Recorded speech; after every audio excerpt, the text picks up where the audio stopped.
Oke Bang Sunan, Mami Yulia gimana hasil laporan saat ini tadi ke imigrasi? Ya, alhamdulillah tadi laporan pengaduan kita sudah diterima dengan baik dan akan segera ditindaklanjuti terkait dengan adanya dugaan terkait masalah kewarganegaraan. Mami gimana perasaannya setelah laporannya diterima? Ya sudah diterima baik. Semoga ini bisa cepat tindak lanjut berjalan dengan baik. Mami gimana sih sekarang, tahu nggak sih keberadaan Fredrik sekarang ada di mana, tahu nggak? Saat ini nggak tahu di mana. Udah nggak pernah. Saya di blok. Di blok udah coba WhatsApp di blok. Sejak kapan di blok? Sempat terbuka, sempat masih udah dibuka, saya sudah membuka WhatsApp, dia buka, cuma saya komunikasi ada hal sesuatu pemberitahuan seperti ini juga tidak diladenkan, coba telepon dimati terus. Mami gimana sih perasaannya nih seorang anak kepada ibunya, gimana sih yang memblok untuk komunikasi? Ya gini ya, kalau perasaan pasti sedih. Kita sudah, saya sebagai orang tua sudah membuka hati, membuka pintu, memaafkan. Saya loh orang tua yang memaafkan duluan, ya. Dan saat ini ada kejadian ini, saya ingin meluruskan anak saya dari hal-hal yang dimanfaatkan orang, seperti itu, ya. Jadi apa ya? Kesalahan-kesalahan yang ini yang kemungkinan anak saya tidak mengetahui, ya saya ingin meluruskan semua tentang kewarganegaraan ini, administrasinya. Saya benarkan, saya akan mendukung dia. Saya tidak melepaskan dia begitu aja walaupun dia sudah tidak menginginkan saya, tapi biar bagaimanapun juga status anak dan ibu itu tidak bisa dipisahkan.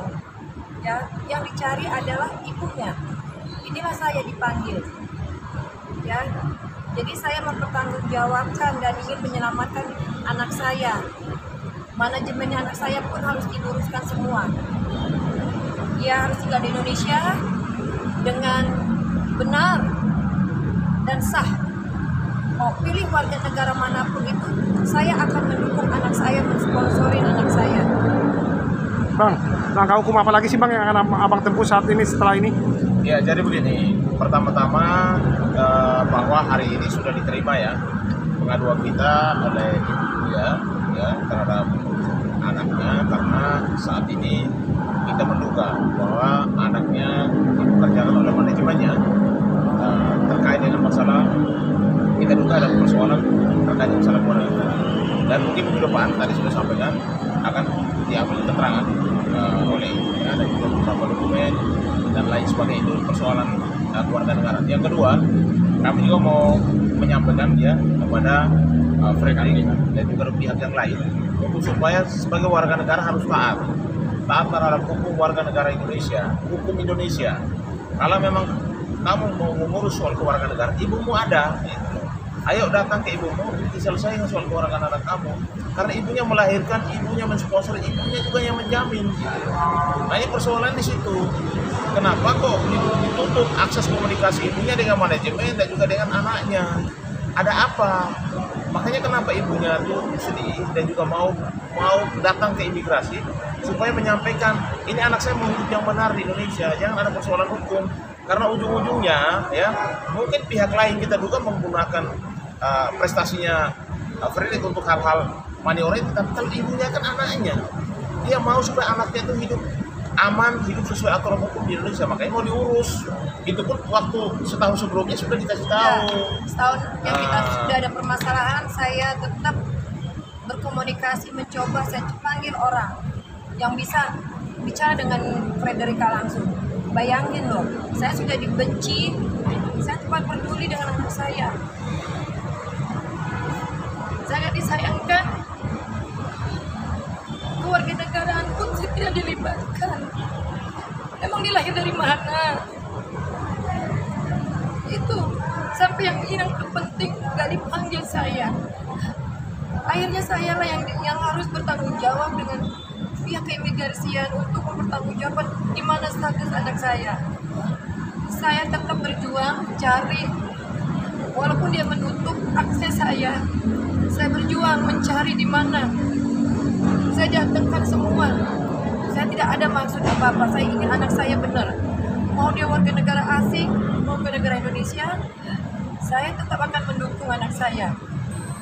Itu tidak ada maksud saya ingin menjatuhkan. Tidak. Kalau diketahui posisinya di Indonesia pada luar. Saya kurang tahu. Tidak ada. Saya mengucapkan ulang tahunnya dan tidak ada reply ke saya. Saya posting dia sampai saat ini pun postingan itu ada, tapi tidak ada feedback ke saya. Karena masih sulit ya mencari tahu keberadaannya, tidak tahu. Nah, yang tadi cuma yang mencoba menutup akses itu siapa? Sudah diketahui juga atau tidak? Ya, saya sudah komunikasi dengan Ibu N pun sangat disayangkan. Sebagai orang yang mau mengakui anak saya, ada ibunya loh. Permasalahan ini kenapa tidak kalau dia orang baik, disarankan. Seperti itu. Bang Hak, ada pesan buat manajemen? Ya, saya pikir bahwa yang pertama, ini kan ibunya, ibu dia. Ya, jangan menutup akses dong kepada ibunya. Apalagi ibu dan anak kan itu hubungan darah, tidak bisa dipisahkan oleh siapapun. Yang kedua, ingat manajemen, ini ada soal kewarganegaraan. Ibunya yang tahu, ibunya yang melahirkan, ibunya sponsor, ibu yang datangin, ibu yang menjamin. Nah, kalau ada orang lain mengaku bahwa dia 100% warga negara Indonesia, berarti ada dugaan pemalsuan itu loh. Kenapa? Karena ibunya belum pernah menandatangani dokumen apapun atau memberikan dokumen apapun kepada imigrasi untuk pengurusan kewarganegaraan. Jadi ini yang perlu kami sampaikan kepada manajemen. Buka komunikasi dengan ibunya supaya Frederick jangan ada persoalan hukum di Indonesia. Ini menyangkut hukum Indonesia. Siapapun yang tinggal, hidup, cari makan, cari hidup di Indonesia harus taat kepada hukum Indonesia. Kalau Anda tidak taat, berarti Anda akan melanggar hukum dan pasti ada konsekuensinya. Jadi kepada manajemen saya harapkan jangan menutup akses antara ibu dan anak. Ya, seharusnya mereka memfasilitasi supaya kedua ibu dan anak ini harus bisa kembali akrab, kembali seperti sedia kala. Jangan justru malah ini jadi jurang ya, pemisah antara kedua ibu dan anak ini gitu loh. Upaya ke manajemen sudah datang. Sebenarnya manajemen sebenarnya menutup akses ke ibunya. Sudah lama sejak kejadian. Sejak dia sudah menjadi banyak sudah jadi Miss Universe, sudah mau kerja. Baik. Memang ada waktu jadi Miss Universe siapa yang membantu dia? Oh, makanya siapa? Ya itu dia. Kalian boleh lihat siapa saya terlibat. Sebenarnya kan banyak dilema-dilema, tapi saya tetap mendukung anak saya. Saya tetap datang ke US, ya. Walaupun saya sebenarnya sudah mau diasingkan oleh manajemen, oleh anak saya tetap harus sampai benar-benar anak saya harus jadi. Setelah jadi, gimana perasaan? Saya meyakini bahwa di belakang Frederica ini ada orang, entah itu manajemen ataupun perseorangan ya yang mencoba ya menggunakan artinya nama besar Frederica sendiri untuk kepentingan-kepentingan yang berbau dengan ekonomi. Sehingga di sini juga saya mengingatkan kepada orang-orang tersebut dan juga perusahaan-perusahaan yang menggunakan jasa Frederica juga harus ikut bertanggung jawab ya atas dasar tentunya ketentuan dan aturan undang-undang yang berlaku di Republik Indonesia. Masuk kejahatan apa Bang? Ya, ini sedang nanti diadakan gelar. Kan tadi laporan kita sudah diterima, nanti akan digelar pasal-pasal apa saja yang bisa dapat dikenakan. Lalu dijadwalkan minggu depan Ibu Lydia akan diambil keterangannya nanti. Ini tidak main-main. Saya sudah peringatkan anak saya. Saya untuk urusan kewarganegaraan dari papinya Frederica sampai my ex itu saya yang urus. Saya adalah wanita yang mengurus mereka semua, ibu. Sampai mantan saya pun saya atur. Karena sebagai warga negara asing yang ada di Indonesia, saya ingin keluarga saya aman nyari duit. Tapi kenapa saya beginikan? Saya dikira ingin memeras lah. Tidak. Saya ingin anak saya pun di Indonesia aman. mana ada ceritanya ikut bersama sih, nggak ada. Ini Nggak terlapor ada. dalam hari ini manajemen bang ya? Ya. Terlapor dalam hari ini manajemen. Nanti pengembangan masih pengembangan, nanti bisa kemana-mana aja dari Ya hasil. dugaannya pelanggaran undang-undang imigrasi ya. Oke, Tapi pasalnya nanti di hari Senin Selasa. oke Bang. Oke, kasih ya, kasih Bang.